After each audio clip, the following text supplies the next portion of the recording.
Halo Sobat BBPMP Provinsi Jawa Barat. Saat ini kami sedang berada di SMA Negeri 5 Bandung yang berlokasi di Jalan Belitung nomor 8 Kota Bandung, Provinsi Jawa Barat. SMA Negeri 5 Bandung memiliki ikon gedung bersejarah, di mana bangunan sekolahnya sudah berdiri sejak zaman Hindia Belanda tahun 1916. Sekolah ini juga memiliki berbagai program yang dapat mendukung proses pembelajaran peserta didik sehingga menambah daya tarik masyarakat untuk mendaftarkan putra-putrinya ke sekolah ini. Pada video kali ini akan dibahas mengenai strategi penyelenggaraan PPDB tahun 2024 di SMA Negeri 5 Bandung sesuai dengan regulasi yang telah ditetapkan baik oleh pemerintah pusat maupun pemerintah daerah, dan seperti apa inovasi yang dimiliki sekolah agar terselenggaranya PPDB tahun 2024 berjalan baik, objektif, transparan, dan berintegritas. Mari kita simak bersama videonya.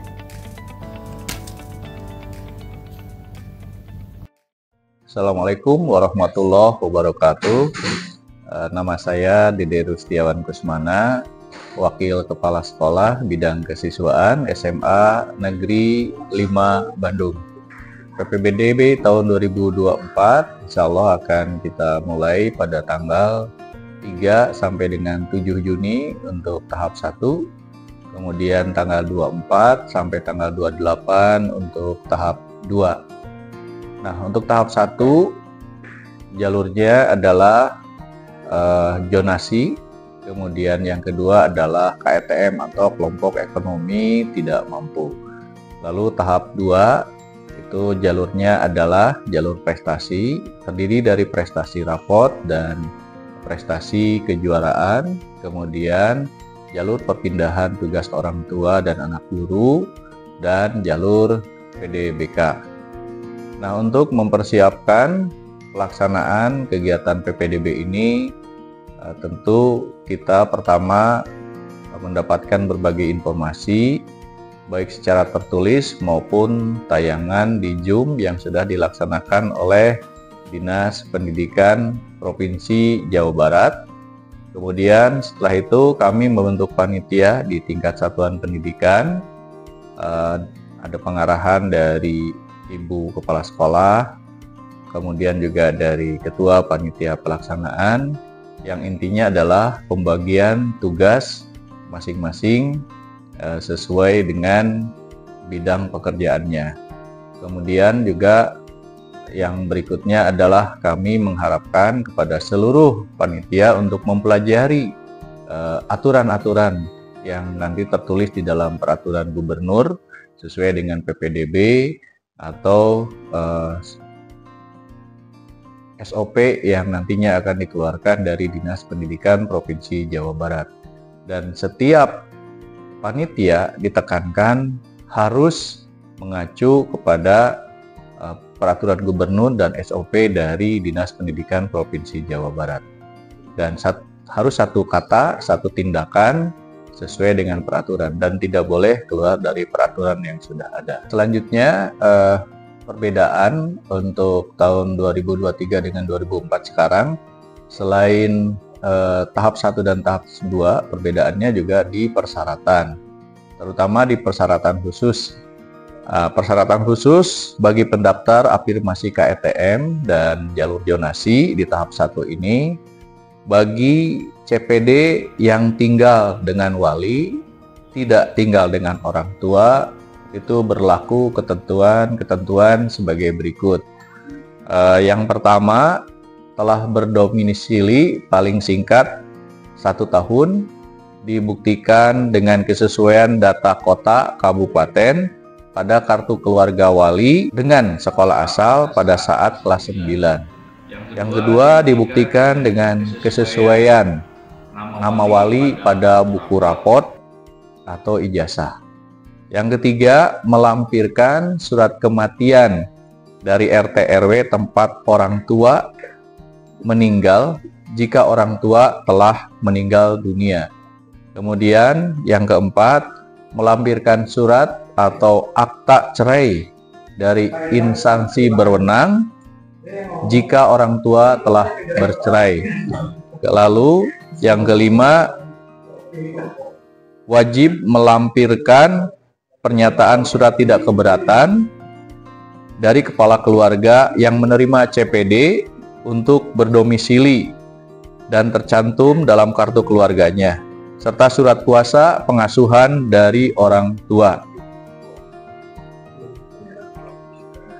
Nah, untuk surat keterangan domisili dari RT dan RW yang dilegalisir oleh lurah atau kepala desa setempat hanya berlaku untuk yang pertama, calon peserta didik dari daerah bencana alam atau bencana sosial yang ditetapkan sebagai bencana nasional maupun daerah. Yang kedua, bagi calon peserta didik yang mendaftar melalui jalur perpindahan tugas orang tua wali yang belum mengurus perpindahan kartu keluarga. Ini nyambung berarti ya. Yang terakhir. Nah, bagi jalur perpindahan tugas orang tua yang diperlukan syarat khususnya adalah surat penugasan untuk jalur perpindahan tugas orang tua wali dengan titi mangsa paling lama 1 tahun. Dengan ketentuan 1. Diterbitkan oleh kepala instansi, lembaga, kantor, atau perusahaan yang memberi tugas. Yang kedua, perpindahan tugas orang tua wali hanya berlaku bagi perpindahan tugas antar provinsi, antar kabupaten, atau kota. Kemudian, yang diperlukan juga adalah surat keterangan dari kepala sekolah dan surat keputusan tugas mengajar atau administratif bagi anak tenaga pendidikan, bagi tenaga pendidik atau kependidikan. Terima kasih. Assalamualaikum warahmatullahi wabarakatuh. Baik, Assalamualaikum warahmatullahi wabarakatuh. Perkenalkan, saya Ahmad Misnadi, guru SMA Negeri 5 Bandung. Di kepanitiaan, saya bertugas sebagai Wakil Ketua untuk pelaksanaan PPDB tahun 2024. Alhamdulillah di SMA 5 Bandung ada beberapa hal yang mungkin bisa menjadi sesuatu yang lebih ya dibanding di sekolah lain. Di sekolah kami sudah melaksanakan tugas untuk penyampaian informasi. Jadi ada satu ruangan yang kami sediakan beserta dengan para petugas yang tentu saja akan berjaga di sana. Kami melakukan piket, jadi akan secara kontinu akan melakukan layanan untuk pemberian informasi, layanan informasi kepada para masyarakat yang memerlukan informasi. Nah, selanjutnya selain ada ruang informasi beserta para petugasnya, kita juga menyediakan satu ruangan untuk memberikan bantuan pendaftaran khusus bagi masyarakat yang terkendala. Nah, dalam hal ini yang terkendala masalah internet dan lain sebagainya. Di sana juga ada petugas yang membantu bila ada 1-2 masyarakat yang mengalami kesulitan. Nah, selanjutnya terkait dengan kinerja panitia, alhamdulillah kami bekerja dalam keterbukaan. Insya Allah tidak ada hal-hal yang menyimpang di antara 1-2 panitia, semua bekerja dalam satu koordinasi dan kita bisa memonitor seluruhnya karena semua kerja yang kita lakukan itu terlaporkan dalam satu sistem atau mekanisme, sehingga pendaftar yang belum diperiksa, yang sudah diperiksa maupun yang sedang dalam perbaikan, seluruhnya kita bisa monitor. Nah, barangkali yang jadi masalah di PPDB yang lalu itu adalah terjadinya antrian. Antrian itu terjadi karena satu, kita sudah periksa, dikembalikan, tapi masyarakat atau pendaftar belum mendaftarkan kembali, belum melakukan perbaikan, atau ada yang sudah melakukan perbaikan, tapi perbaikannya belum sesuai dengan yang dipersyaratkan sebagaimana dalam peraturan.